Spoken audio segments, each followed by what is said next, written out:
Mr. Speaker, I rise today to provide this Honorable House with an overview of my recent visit to the United Arab Emirates for Abu Dhabi Finance Week and the 28th session of the Conference of the Parties, more widely known as COP28 in Dubai.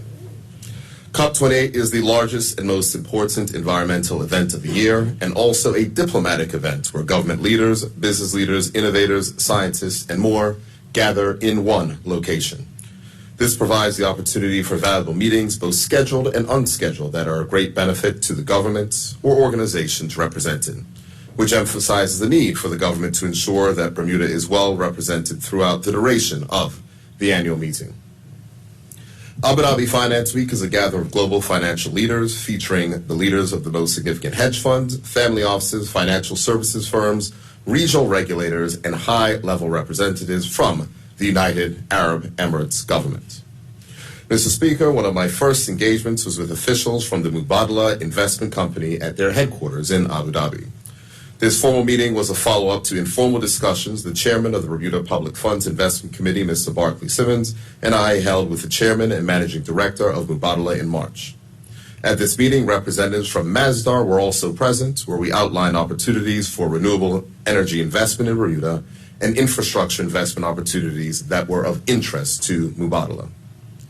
Following that productive meeting, I met with His Excellency Abdullah Nasser Lutha, the Deputy Minister of Cabinet Affairs responsible for competitiveness and knowledge exchange, to discuss the Government Experience Exchange Program currently offered by the United Arab Emirates.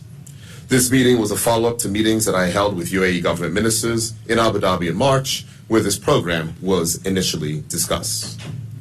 The UAE has extended this program to over 30 countries, including CARICOM countries with close relations with the UAE, such as Barbados and Guyana. The program includes extended ministerial visits and technical officer training in the United Arab Emirates. In addition to enhancing human resources, this program assists governments in setting up one-stop shop customer service centers and establishing government accelerators with the ultimate objective of embedding a culture of continued enhancement of government processes.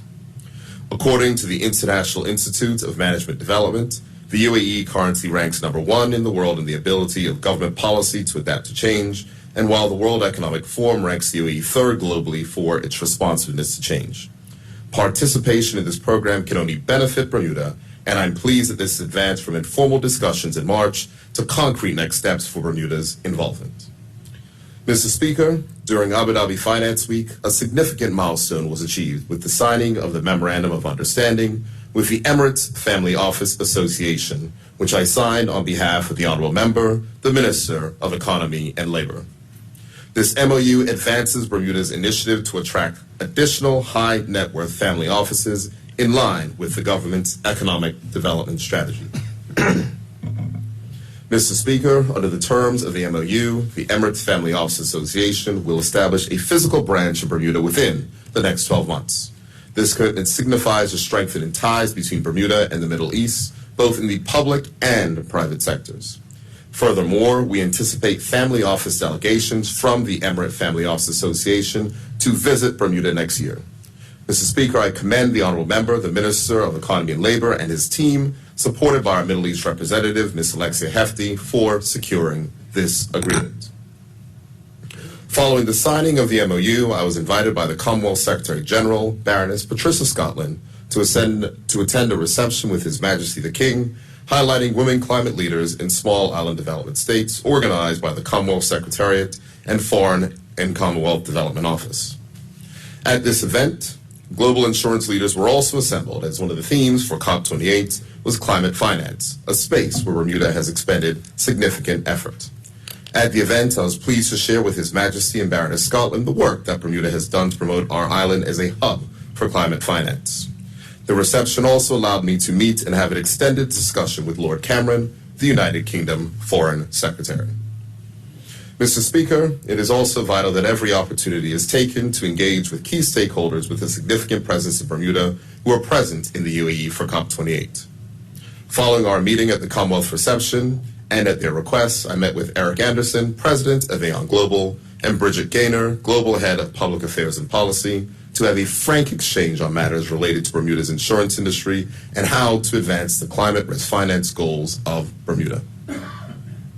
Mr. Speaker, on Sunday, December 3rd, I had the honor of meeting with Deputy Director General Khalifa Abdullah Al-Kabazi and Investment Department Director Rashid Al-Kaibi of the Abu Dhabi Fund for Development.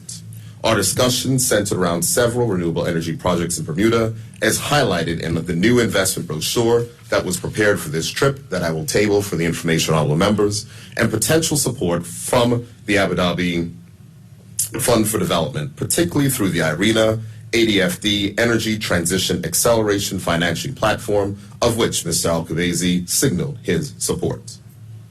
Mr. Speaker, the same day I had the pleasure to tour Dubai's Sustainable City, hosted by Chairman Faraz Abu Bakr of the SEE Institute. The Sustainable City is a pioneering community of 500 villas that spans 113 acres and is the Middle East's first fully operational sustainable community.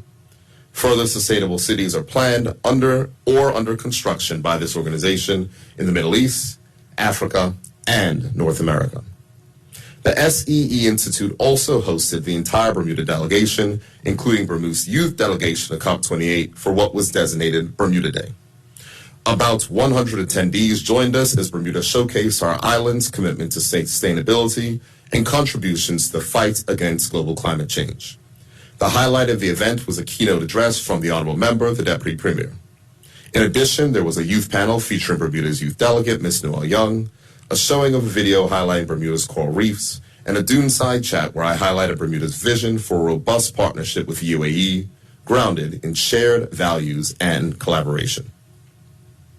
Mr. Speaker, my engagements continued on Monday, December 4th, with an interview on Dubai TV, where I discussed our COP28 objectives, Bermuda's commitment to decarbonize Bermuda through the electrification of our island's vehicles, and aiming for net zero by 2050 in alignment with the Paris Agreement. Later that day at COP28, I met with Peter Abraham, Chief Strategy and Growth Officer of International Holding Company, the largest public company in the United Arab Emirates. IHC subsidiaries hosted a presentation for Bermuda showcasing their technology solutions for government in digital health and digital tax collection, which were appropriate given the recent announcements by the Honorable Member, the Minister of Health, and the forthcoming global minimum tax. Mr. Speaker, as part of our COP28 participation on Tuesday, December 5th, I delivered the keynote address at the Island of Hope stage at the Island Voices COP28, a gathering of small island states hosted by Island Innovation. This was an occasion where we celebrated the unique identities, cultures, and tradition of small island states, while recognizing our pivotal roles in the pressing need for global action on climate change and environmental conservation.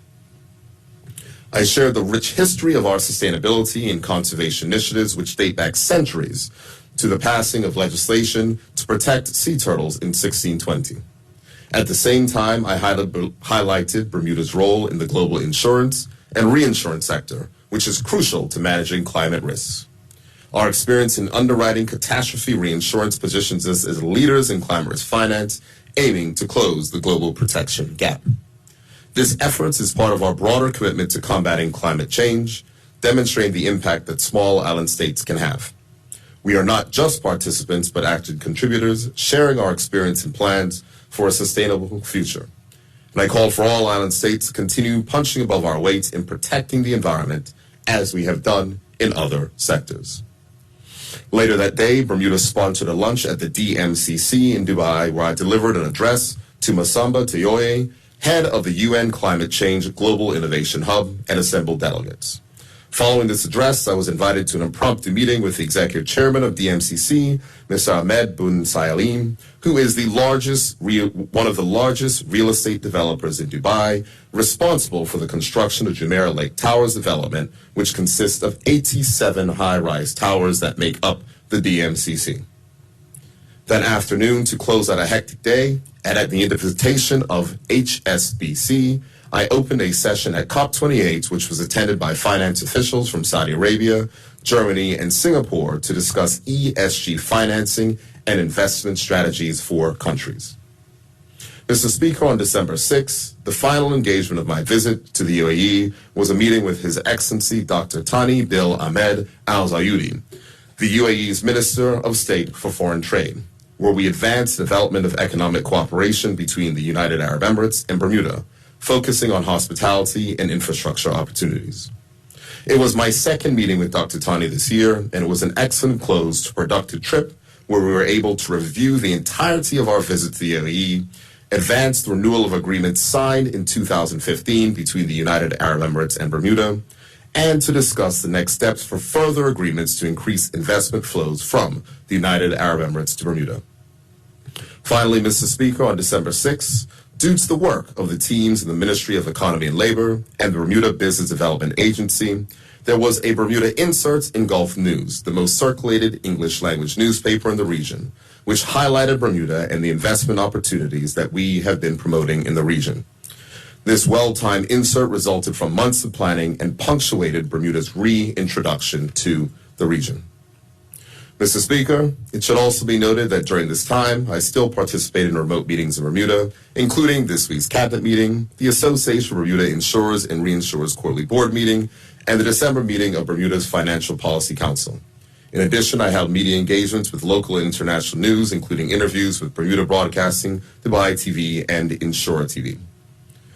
Mr. Speaker, Bermuda's visit to the United Emirates surrounding COP28 was a success, marking significant advancements in Bermuda's global partnerships and our ongoing leadership in environmental initiatives. We forged new partnerships, strengthened existing relationships, and showcased Bermuda's dedication to sustainable development and climate action on the global stage. The Honorable Minister, the Deputy Premier, is still in the UAE participating in negotiations, and I look forward to him updating this Honorable House on his engagements in the United Arab Emirates when he returns next week. Thank you, Mr. Speaker.